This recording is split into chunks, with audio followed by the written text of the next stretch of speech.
Stop kekerasan terhadap anak. Lindungi dan penuhi hak-hak anak. Setiap anak adalah anak-anak kita.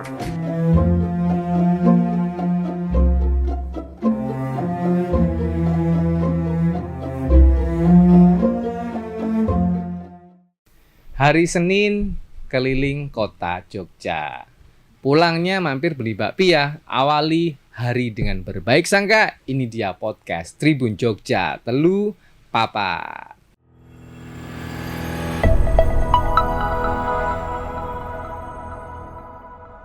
Halo Tribuners, Assalamualaikum warahmatullahi wabarakatuh. Salam sejahtera, Om Swastiastu. Tribun Jogja Podcast kembali menyapa Anda semua bersama saya Yuda Kristiawan. Dan di Studio 52 Tribun Jogja sudah hadir ada Ibu Nini Istitarini selaku Kepala Dinas Pemberdayaan Perempuan dan Perlindungan Anak, Pengendalian Penduduk dan Keluarga Berencana Kabupaten Bantul. Apa kabar Ibu? Baik, alhamdulillah. Sehat ya, Mas Bu? Yuda, sama-sama Mas Yuda juga sehat. Semangat ya Bu. Semangat. Oke, Oke.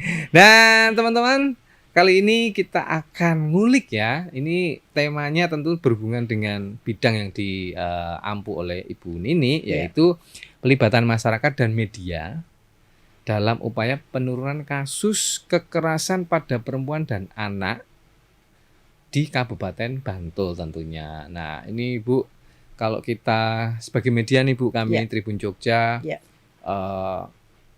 kadang dulu kan orang bilang bad news is good news bagi kami, tapi sebenarnya sejatinya kami ya bad news is bad news bagi kami. Sedih juga ketika harus memberitakan lagi-lagi, mohon maaf nih, ada kasus kekerasan pada perempuan dan anak yang masih terjadi di daerah istimewa Yogyakarta ya, tidak hanya di Bantul khususnya. Nah, mulai dari kasus-kasus itu tentu di pemerintah Kabupaten Bantul melalui dinas Ibu di perlindungan anak dan perempuan tentu mempunyai strategi supaya hal-hal ini tidak terjadi. Nah, sebelum sampai ke sana, mungkin Ibu boleh menjelaskan bidang yang diampu oleh Ibu itu sebenarnya ngapain aja gitu, supaya masyarakat juga memahami bahwa kalau ketemu Bu Nini aku bisa curhat seperti ini. Nah, monggo Bu. Terima kasih. Selamat siang. Tadi sudah dikenalkan nama saya dan juga saya berasal dari mana. Dari DP3AP2KB Kabupaten Bantul. Itu kalau disingkat. Singkatannya DP3A. DP3A. PPKB. Ya, sudah disingkat saja masih panjang. Ya. Terima kasih Mas Yuda. Jadi sesuai dengan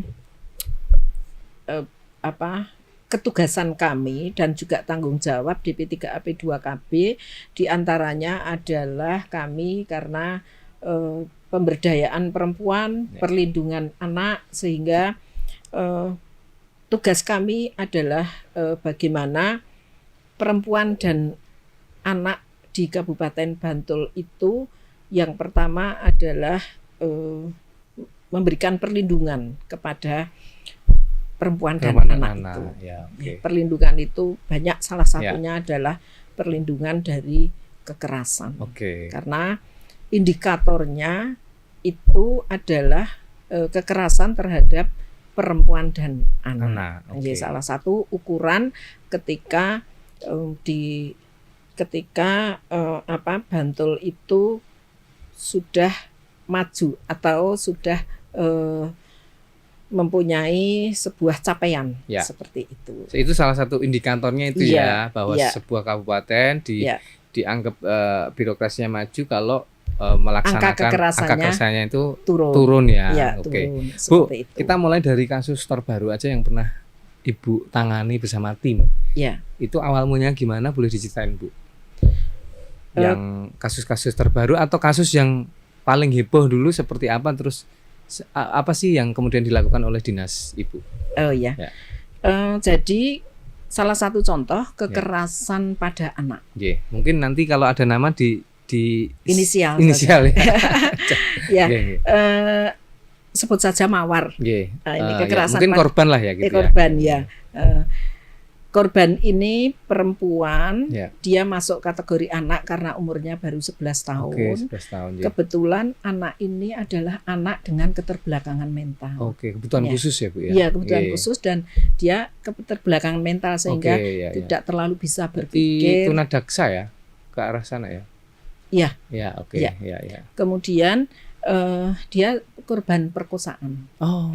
Nah, yang memperkosa itu sudah dewasa, umurnya udah 41. Ya. Kebetulan dia bisu tuli Oh. yang memperkosa. Juga bertubuhan khusus juga. Iya. Oke. Ya ini kan menjadi ada satu kesulitan tersendiri bagi kami. Tetapi sesuai dengan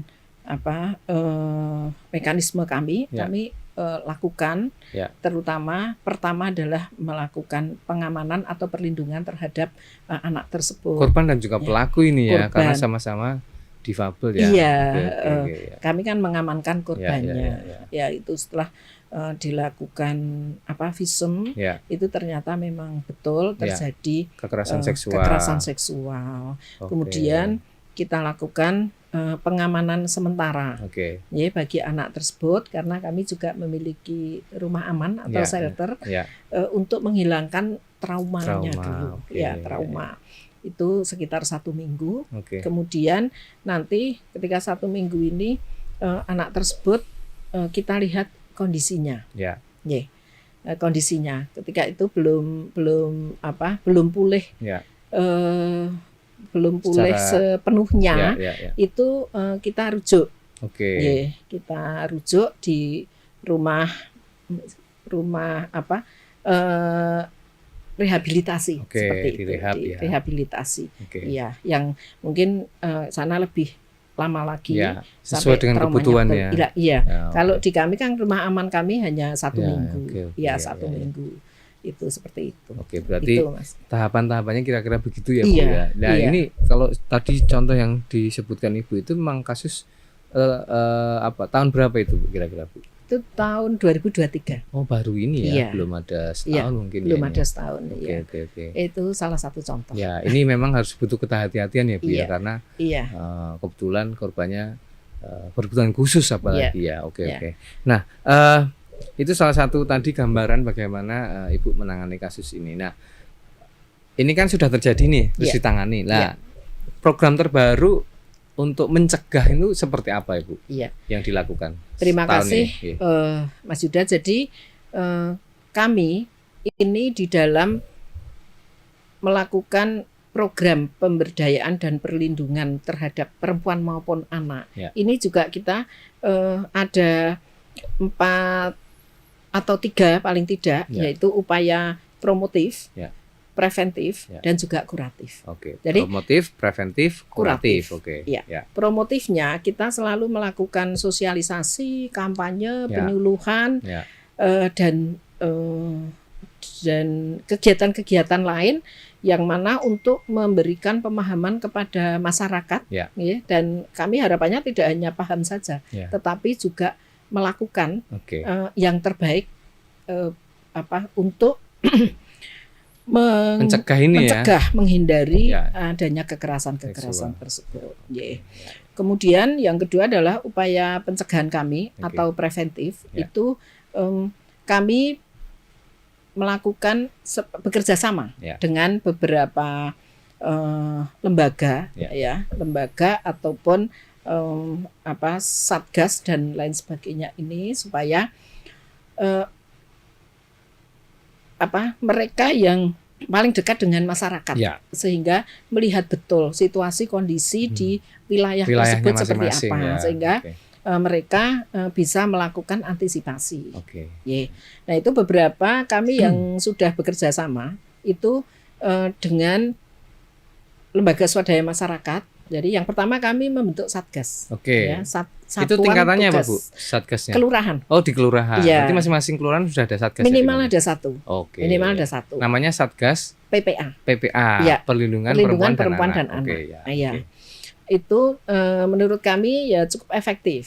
Karena mereka ini kebetulan kader-kader kami yang militan gitu ya. Jadi mereka tidak itu tidak ada honornya, Mas. Oke. Iya. Jadi volunteer ya? Iya, volunteer, ya? tapi memang jiwanya memang sudah kita pilih. Ya, jiwanya yang memang jiwa untuk mereka. Ya, ikhlas membantu masyarakat setempat ya. Mereka kan jadi yang paling tahu dengan masyarakat di sekitarnya, dan juga lembaga-lembaga swadaya masyarakat lainnya. Jadi ada kita dengan Teratai Putih, ada kemudian dengan Pulin. Nah, itu nama-nama lembaga yang konsen stakeholder yang konsen terhadap perlindungan perempuan dan anak.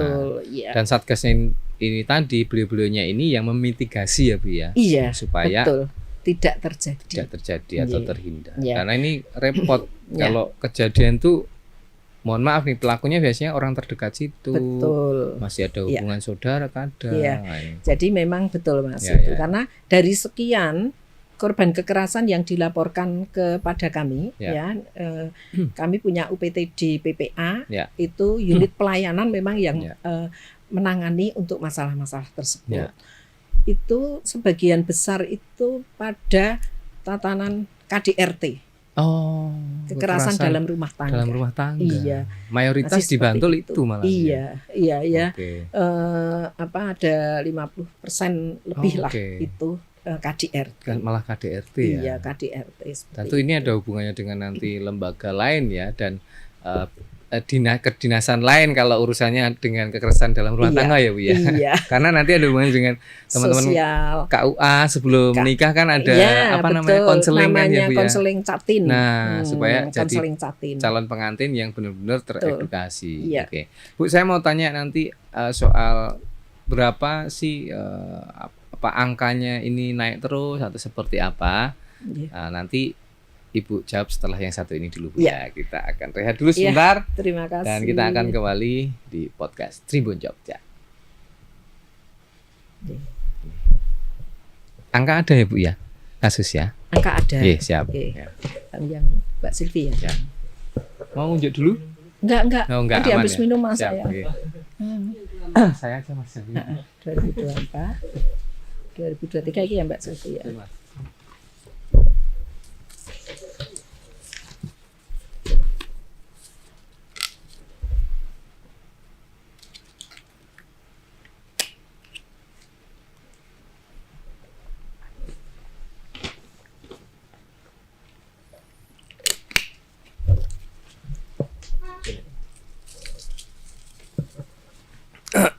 Oke Bu, sampun nih kita mulai.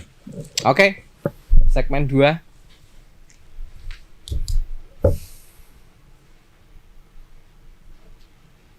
Langsung ya.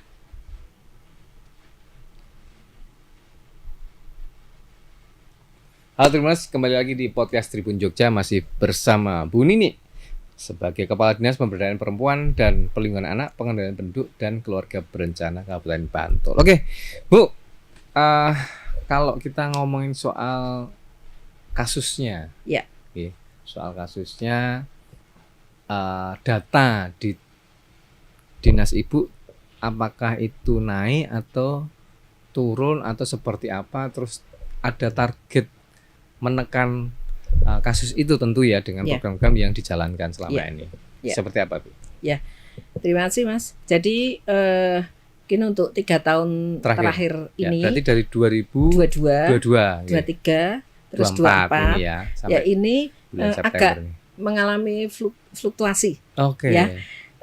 Sebagai contoh, ini untuk korban kekerasan pada anak itu 2022 itu 72. Kemudian, itu yang tercatat itu mohon maaf, yang tercatat di kantor polisi atau yang laporannya di UPTD kami. Di UPTD ya. Di UPTD kami. Itu 72, kemudian 2023 kemarin agak naik sedikit menjadi 95. Nah, ini tahun ini 54 sampai dengan sekarang.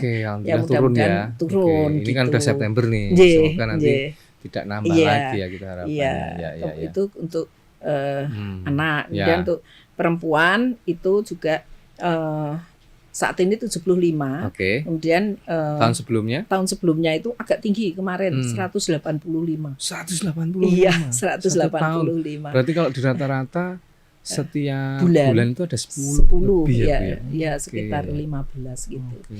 Ya, itu Mas. Jadi Ya. tetapi gini, kami melihat bahwa sekarang ini kami kan punya banyak mitra-mitra kerja. Ya. Ya, mitra kerja yang tadi saya sebutkan. Ya.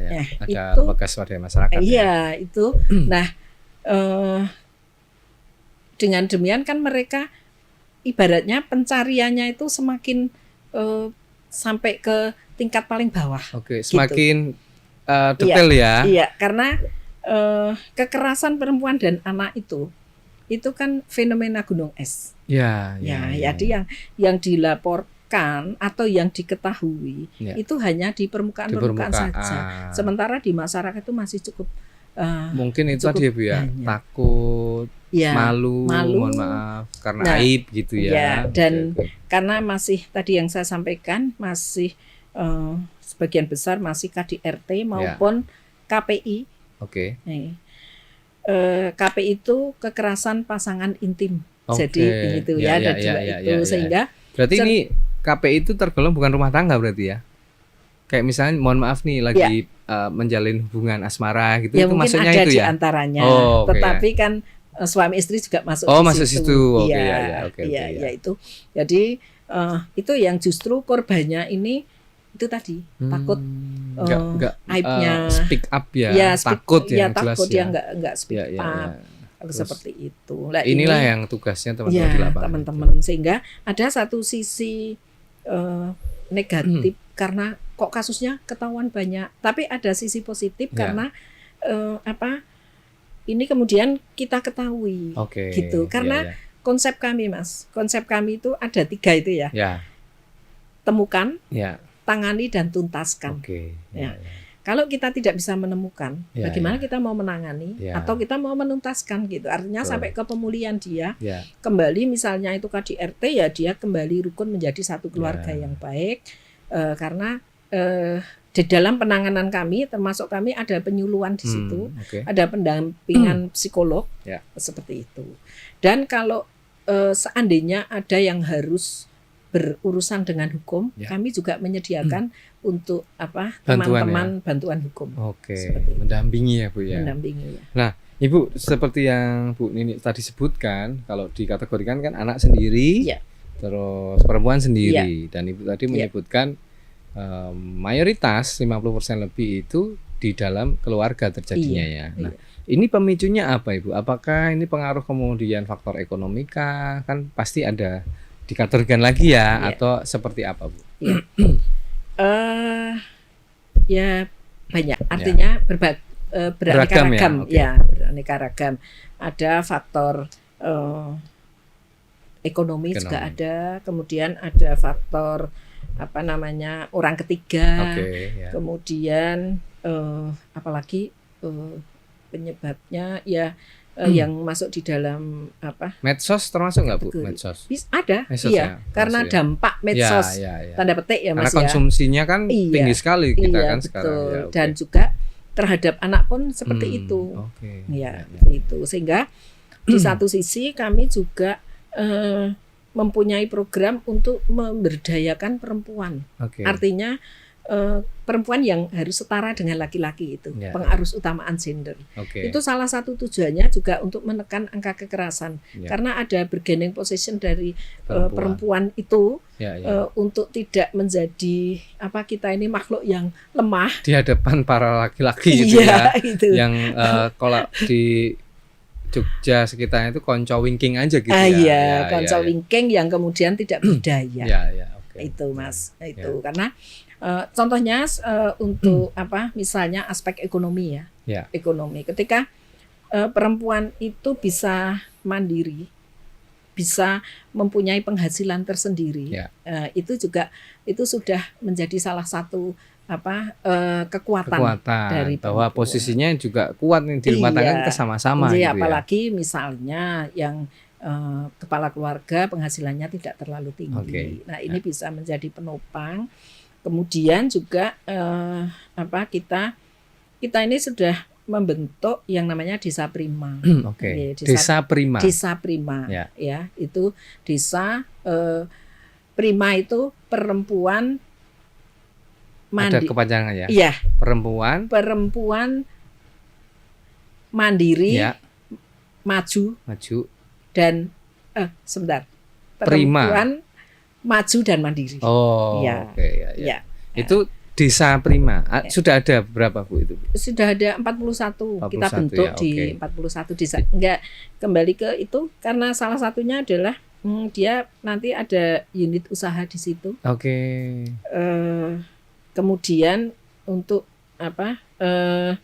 satu kelompok itu nanti akan mengembangkan usahanya, yang nanti keuntungannya sebagian ditabung untuk mengembangkan usaha, sebagian untuk mereka. Oke. Jadi itu berarti termasuk dalam rangka mencegah ya tadi ya. Karena perempuan diberdayakan sama mandiri secara ekonomi. Dan salah satunya anggota-anggota Desa Prima ini kita perankan, jadi kita juga dengan Pak Lurah ya. Pak Lurah, karena ini bentukannya nanti per kelurahan. Ya. Jadi masing-masing yang sudah ada Desa Prima itu campur tangan Pak Lurah, Bu Lurah ini cukup signifikan ya. Iya, signifikan dan ada satu keharusan gitu. Ada campur tangan dari Pak Lurah, Bu Lurah. Nah, ini sehingga Desa Prima ini kemudian selalu diperankan di dalam pengambilan keputusan ataupun perencanaan di tingkat kelurahan. Maksud kami inilah sehingga perempuan-perempuan ini diperhitungkan seperti itu. Nah, teman kami yang anggota Desa Prima itu sudah ada yang kemudian menjadi anggota Bamuska. Salah satu contoh Desa Prima yang mungkin bisa jadi acuan di mana Bu? Di Bantul. Desa Prima agak lupa saya. Ya, nggak apa-apa. Saking banyaknya itu banyak ya. Yang menjadi percontohan dan sudah maju itu kalau enggak Sewon Kretek ya. Kretek ya malahnya. Iya. Kretek itu sudah maju di daerah Parangtritis, Mas. Kelurahan Parangtritis. Ya, betul. Jembatan itu ya, jembatannya. Iya, yang jembatan ke arah Parangtritis. Itu. Kemarin malah kemudian mendapatkan bantuan dari DP3A provinsi yang menyalurkan, tetapi dananya dari Basnas. Menyalurkan karena dia dipandang maju ya. Itu salah satunya. Ya, menarik ini ya Bu ya. Untuk pencegahan memang perempuan diposisikan memiliki nilai tambah ya, sehingga di hadapan kaum laki-laki itu ya juga minimal suaminya gitu ya. Di dalam keluarga Bu ya, minimal dihargai, tidak hanya tadi ya diusahakan oleh koncoing tadi ya. Oke Bu, dari angka tadi yang disebutkan Ibu kan di KDRT. Sementara kita juga pernah mendengar ya dan memberitakan juga ini terjadi juga di lingkungan-lingkungan lain di luar keluarga. Tentu saja di Bantul ada kampus juga, itu pernah terjadi juga. Terus mungkin mohon maaf nih di lingkungan perkantoran seperti kami ini. Nah, itu tuh kalau di Bantul seperti apa Bu? Kasus-kasusnya, terus bagaimana kalau yang di lingkungan tempat kerja atau kampus penanganannya seperti apa selama ini? Di kampus ini kebetulan saat ini kan dari Kementerian Kemendikbud ya?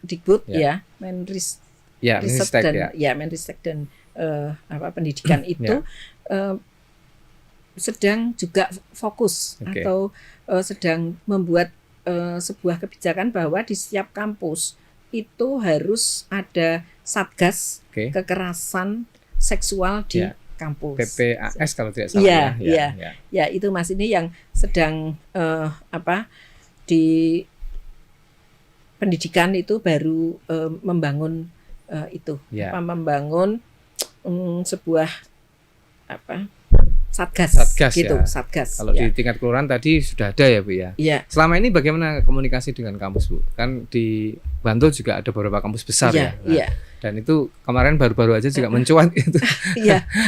Dan ini kan masih dalam proses penyelidikan gitu ya. Nah, ini seperti apa Bu komunikasinya dengan pihak kampus? Iya, kami kerjasama. Jadi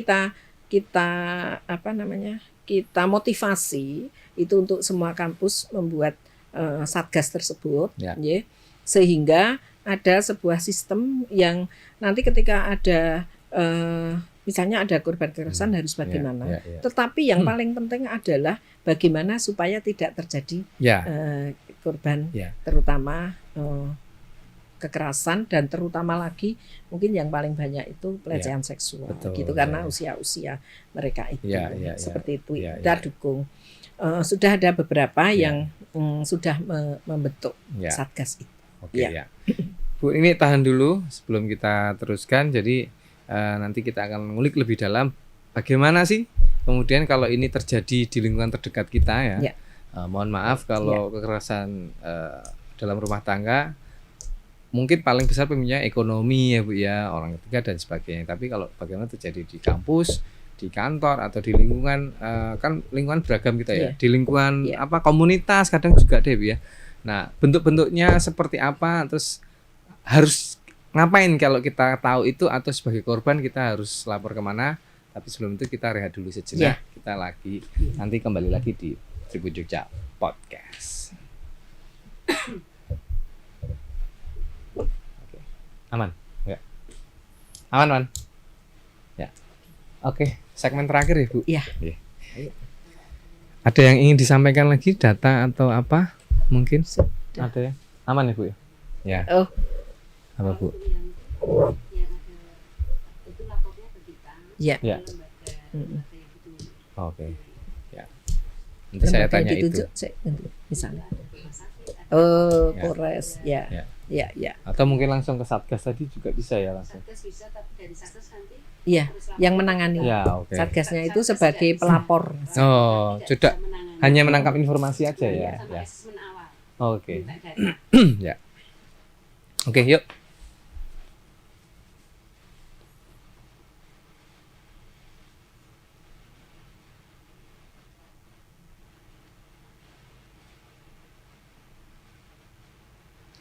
Masih di Tribun Jogja Podcast. Bu Nini, kalau ini amit-amit, ya, kita berharap sih gak terjadi lagi dan stop sampai di situ aja. Tapi ini kan efek dari arus informasi yang deras, efek dari konten-konten yang tidak bisa difilter satu-satu. Ini mirisnya terjadi di lingkungan yang mungkin kita sudah filter berdarah-darah gitu, ya, mulai dari SD, SMP, bahkan TK sudah diajarkan, ya, bagaimana kemudian tidak boleh menyentuh bagian intim kecuali orang tua. Karena kita udah ada, ya, dulu saya pernah lihat gitu, ya, konten itu bagus sekali, well educated. Tapi nyatanya memang ini masih terjadi. Nah, ini kalau kejadian nih amit-amit di lingkungan terdekat kita, entah itu di kantor sendiri atau di kampus, ya, entah itu ini bisa menimpa siapa aja. Pemicunya pun lain-lain. Ada yang katanya, mohon maaf nih, iseng, ada yang pakai modus, macam-macam lah, Bu, ya, namanya orang pengen berniat begitu, ya. Nah, ini kalau kita sebagai korban, apa yang harus kita lakukan? Dan kalau kita melihat, apa juga yang harus kita lakukan? Karena ini kan buktinya ini kan kadang kita susah, ya, karena nggak ada CCTV-nya mungkin, karena hanya lihat nanti dikira hanya laporan hoax dan sebagainya. Nah, sejauh ini seperti apa, Bu, yang bisa kita lakukan supaya ini bisa tertangani dengan cepat gitu, ya? Iya.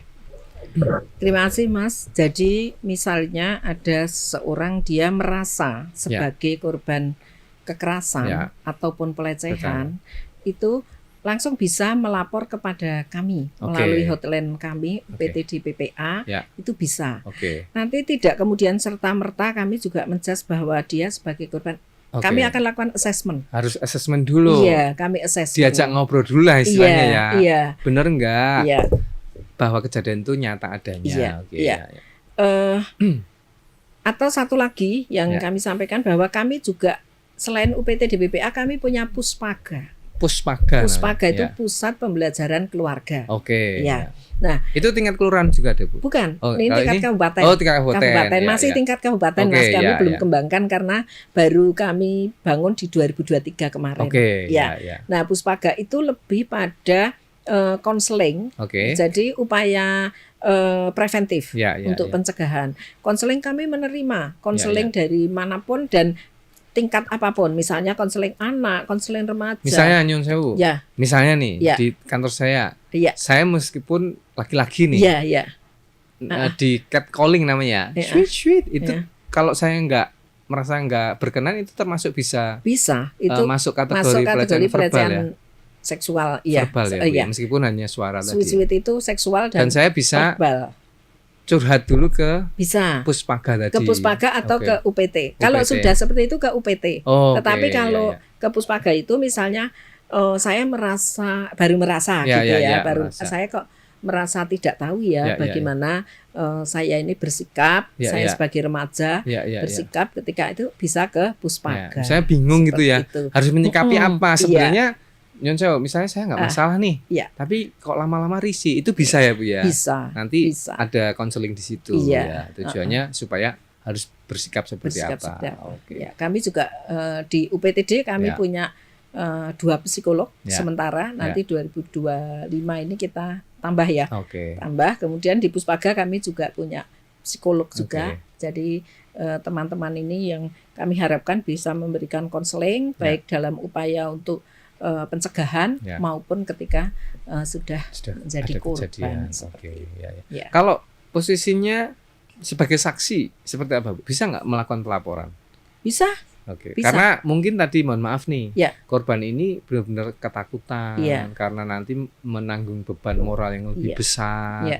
Terus cerita. Lah ini seperti apa Bu sebaiknya? Jadi gini, oleh karena itu kami mempunyai teman-teman di setiap kelurahan dan lain sebagainya. Oke. Itu salah satunya adalah kita berikan apa namanya dia sebagai pelopor dan pelapor. Oh, pelopor dan pelapor. Ya itu, Ya. itu dari berbagai tingkat juga. Oke. Ya, jadi Satgas itu juga pelopor dan pelapor. Ya. Kemudian kita punya forum anak. Oh, ada forum anak. Ada kita Ya, ya. bentuk forum anak Bantul, Ya. Fonaba. Itu juga sebagai pelopor dan pelapor. Ya, ya. Dan itu kita latih, Mas. Ya. Jadi kita latih bagaimana melihat Ya. ketika ini sudah termasuk kategori kekerasan anak nih. Ya, Itu. ya. Itu mereka Atau kita masuk pelecehan berikan. tadi ya Bu ya. Iya, Karena kan Nyon Sewu kadang teman-teman yang melihat juga jadi ikut takut gitu Iya, ya. Misalnya terjadi di usia Iya. anak yang di bawah 10 tahun itu, Iya. itu juga Iya. udah diedukasi ya berarti. Jadi ya? gini, Mas, usia anak itu sampai dengan 18 tahun, Mas. Oke, ya, ya. Jadi sudah bisa kita ajak untuk berpikir Ya. anak SMP dan anak SMA. Ya.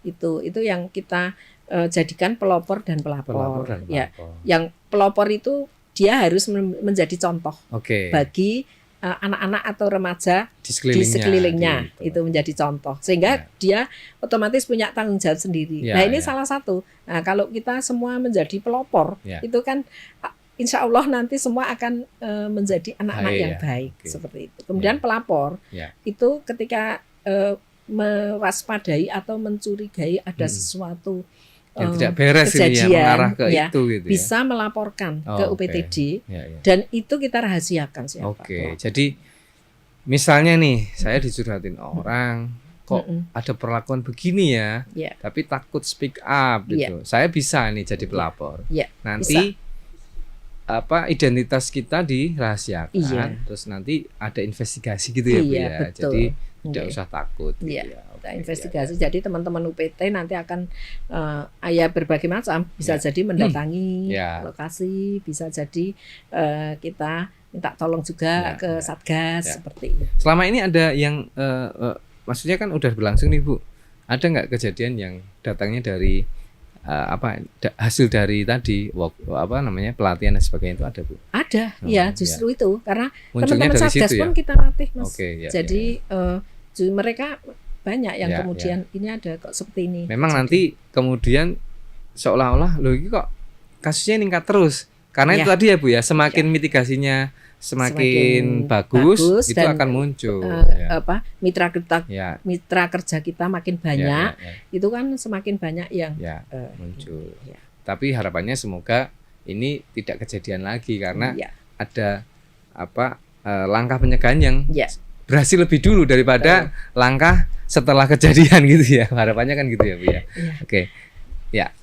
Nah, Bu, sebelum kita tutup boleh Ibu kasih pesan Ya. ke teman-teman di luar sana khususnya warga Bantul soal penanganan kekerasan kepada perempuan dan anak Bu, supaya kita jadi warga Bantul yang bersinergi dengan kabupaten lain dan kota Jogja dalam lingkup yang lebih besar daerah istimewa Yogyakarta, supaya benar-benar jadi kabupaten, 4 kabupaten dan 1 kota yang ramah anak dan perempuan, sehingga nyaman ya Bu ya, kemana-mana itu kalau mau nonton apa-apa itu enak gitu bawa keluarga Bu ya. Monggo Bu ya, ke sini Bu. Terima kasih. Jadi Ya, ke sini Bu. jadi bagaimana supaya kita ini tidak terjadi hal-hal yang sifatnya itu kekerasan terhadap perempuan dan anak. Memang semuanya itu harus dimulai dari unit terkecil, yaitu keluarga. Ya, oleh karena itu salah satu program ketika akan menikah itu sudah ada semacam penyuluhan terhadap calon pengantin. Sehingga ketika satu keluarga itu sudah memahami dan memiliki perencanaan di dalam membangun sebuah rumah tangga yang baik, sampai dengan nanti bagaimana ketika punya anak, pengasuhannya bagaimana, itu insya Allah nanti akan menurunkan salah satu dari yang kita tangani, yaitu kekerasan terhadap perempuan maupun anak.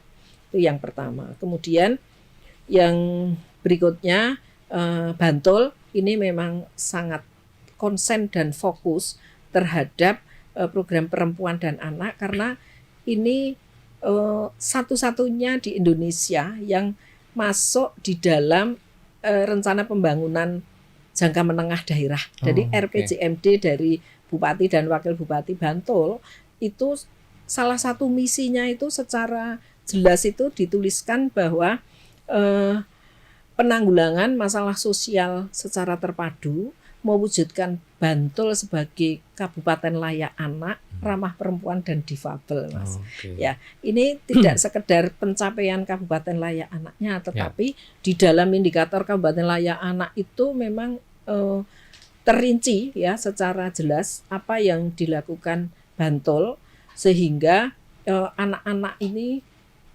betul-betul mendapatkan empati, begitu, mendapatkan perhatian, dan kita bisa memenuhi hak-haknya anak dan memberikan perlindungan kepada anak.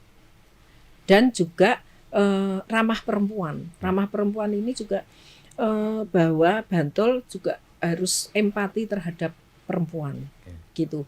Artinya kesetaraan gender ini harus kita perjuangkan betul, Mas, sehingga perempuan, anak tidak hanya menjadi sasaran-sasaran untuk pelampiasan dan juga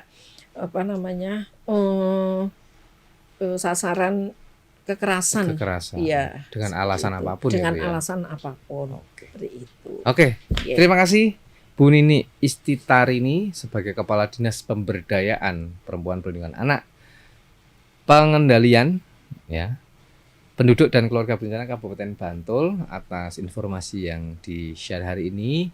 Semoga kita berdoa bersama ya Bu ya. Kita menjadi warga yang aktif ya Bu ya, turut membantu program-program pemerintah terhadap perlindungan perempuan dan anak. Tentu saja semua itu upaya kita bersama. Tidak bisa Pemkab sendiri dinas sendiri, tapi semua. Dan harapan terbesarnya ya kita yang dekat dengan lingkungan sosial ini yang harus bergerak lebih dulu Bu ya. Dan saya yakin Bantul maupun kabupaten lain dan kota di Jogja banyak pegiat-pegiat sosial yang benar-benar konsen dan mereka benar-benar mau membantu ketika ada hal-hal itu terjadi. Dan semoga program-programnya Ibu terus berjalan dengan baik. Amin. Dan bisa menurunkan angka itu semakin semoga sampai 0 lah gitu ya. Kalau udah sampai 0 itu wah kita alhamdulillah ya.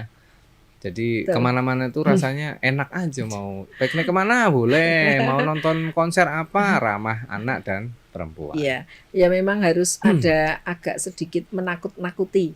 Ya, Apa ya. namanya istilahnya itu, nanti kalau ada kekerasan dampaknya ini loh. Ya, Nah, ya, seperti ya. itu. Ya, faktanya kan memang begitu ya, Bu, ya. Iya. Oke. Terima kasih sekali lagi Bu Nini atas informasinya yang di-share hari ini, dan teman-teman itu tadi podcast Tribun Jogja, sekali lagi bareng Kepala Dinas Pemberdayaan Perempuan dan Perlindungan Anak, Pengendalian Penduduk dan Keluarga Berencana Kabupaten Bantul, Ibu Nini Istitarini.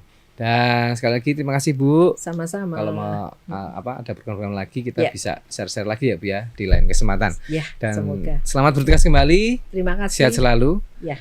Dan teman-teman itu tadi podcast bersama Bu Nini. Saya Dua Kesawan.